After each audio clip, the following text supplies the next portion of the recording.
Before I keep going. Hello, it's Bernadette Joy. Today is my first episode of Mukbang Money, maybe my last if this doesn't do well. Today I wanted to share some of my favorite foods and then also answer questions about money. I'm at Yiding Hot Pot in South Charlotte and it is lunchtime, so we're doing all you can eat hot pot plus sushi for 24 bucks. And I'm treating myself today because it's cold, but I also just finished a bunch of promotion for the book, and this is my treat to myself. If you don't know what hot pot is, it is essentially an Asian cuisine where you get to cook all of your own ingredients into, not all your own, I mean, you get them from the restaurant, you don't bring your own ingredients, and you get to cook them in this delicious soup. I have a mushroom bone broth soup, and you get to get as much vegetables and meat as you like. This is pork belly and beef, and then my favorite vegetable is lotus root. And today we're going to answer some questions. I recently did a speaking engagement for one of the companies that heavily supports their female employees, and they brought me in to teach them 5 secrets every woman should know about investing. And they had some really great questions after the session, and I thought I would answer some of those questions here. So let's get into it. And if you are wanting to follow along, I suggest you go grab something to eat because I get really hungry when I watch other people eat, and we can eat together like we're at lunch today. Hello. Oh, soup dumplings. Bye-bye. Look at it going around the corner. So smart. Okay, you ready? Ready for AJ, not for me. Shrimp, big shrimp. Here you go. So Bernadette Joy. Yes. You called me Bernadette Joy. When you say pay off your debt, does that account for paying off your house? I always tell people before you go and do serious investing, you should actually pay off all of your debt other than your mortgage. So your credit cards, your student loans, your personal loans, your car payments. And I say that because I specifically hear a lot of financial advisors saying, no, you should start investing now and invest as much as you can, even though you might have a crap ton of debt.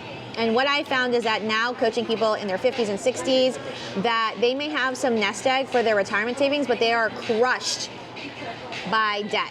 I have people who are in their later years in life and still carrying tens of thousands of dollars in student loans. So I always tell people that debt is a short-term solution, not a long-term lifestyle, but investing is forever. So I highly recommend that you pay off all of your consumer debt other than your mortgage before you go into serious investing. And then you make a choice as to whether or not you want to pay off your house or put more in investing or both. But I don't recommend doing investing unless you have all of your other debt cleared. A follow-up question. Should you not invest then if you have student loans? My answer is you should not be investing if you have student loans. And when I say investing specifically, you should not be investing in the stock market if you have student loans. Why? Because a lot of people's student loan balances, even though they have a short or small interest rate, the amounts are big. I had $72,000 of student loans, so even though there was only 4% or 5% in the interest rates, 4 or 5% on $72,000 is a lot of money. If you have student loans, that means you are already an investor. You're not a beginner investor. It means that you made a choice to put a significant amount of money into something that you thought was going to make you more money, which was your education. So instead of being like, oh, I need to go into the stock market and invest in other companies and help them make more money, how about we focus on finishing up the investment that you made in yourself with your education and pay off your student loan so that you don't have to be like those clients I talked about in their 50s and 60s, still paying interest on their student loans 20 years later. Speaking of investing, should we also max out HSAs? Yes. I love a good HSA. If you don't know what an HSA is, it is a health savings account. And it is something that the government allows you to put in money, several thousands of dollars, that essentially become tax-free, meaning that you don't pay taxes on that amount and you use that money towards your health expenses. So if you're someone who has significant health expenses, absolutely should look into that.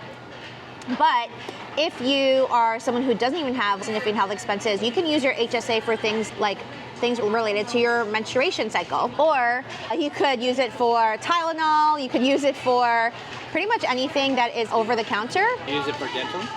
Oh. Yes, you can use it for dental. You can use it for dental work. You can use it for therapy sessions. You can use it for physical therapy sessions. There's lots of things you can use an HSA for, and you are saving in taxes and you're investing in your health, which I think is 100 times more important than investing in the stock market, because what doesn't matter if 30 years from now you have a ton of money but you're not healthy. Can I eat for a little bit? Yeah.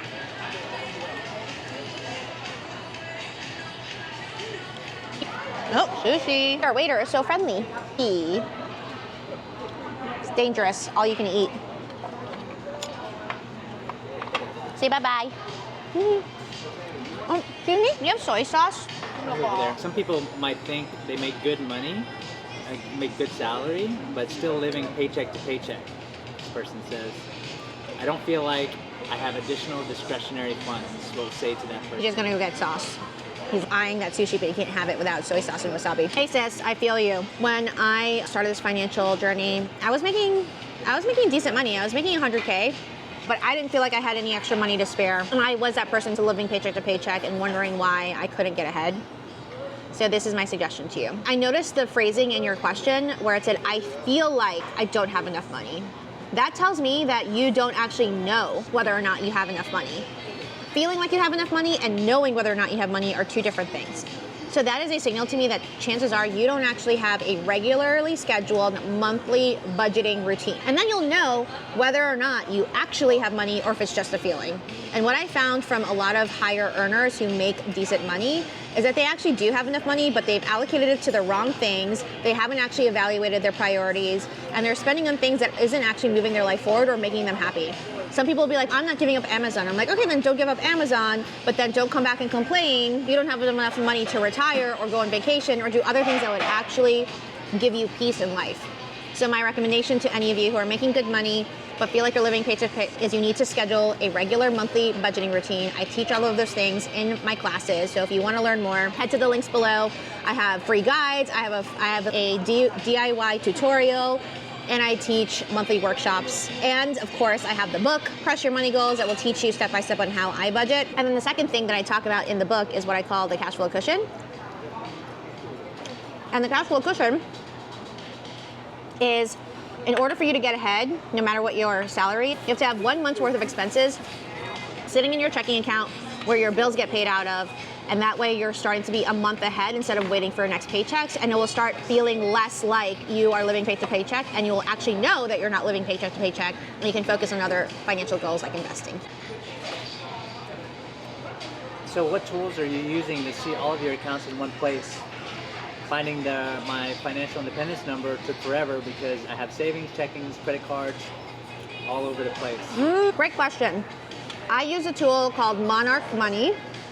Not sponsored by them, I just really like their tool. In it, you can upload all of your different accounts into one view, and it's like crisp and clean, and you can move stuff around. I love it. And then the other thing you can do is if you're working with a personal finance coach like myself, you can share your information with the personal finance coach without giving them access to all your usernames and passwords. And so you can share it also with a spouse, or you can share it with anyone else that you might be doing finances with. And so you don't have to have multiple passwords. And it's great because it will track your net worth over time. So it's a little bit of a pain in the butt to get everything in there, especially if you just said your stuff was all over the place. It'll force you to have everything in one place. And you would go into it monthly and check in on those accounts and see how they're doing. And then my favorite thing about this tool is that you can change all the names of your accounts to stuff that you actually care about. You can use emojis. It's really fun. I teach more of how to do that in my training classes, and I talk more about it in my book as well. Did you like this? Should I do more of this? Let me know in the comments. Say yes if you think I should do more content like this. And if you have questions that you want me to answer in another episode of Mukbang Money, then write those questions below and I may answer your question next time.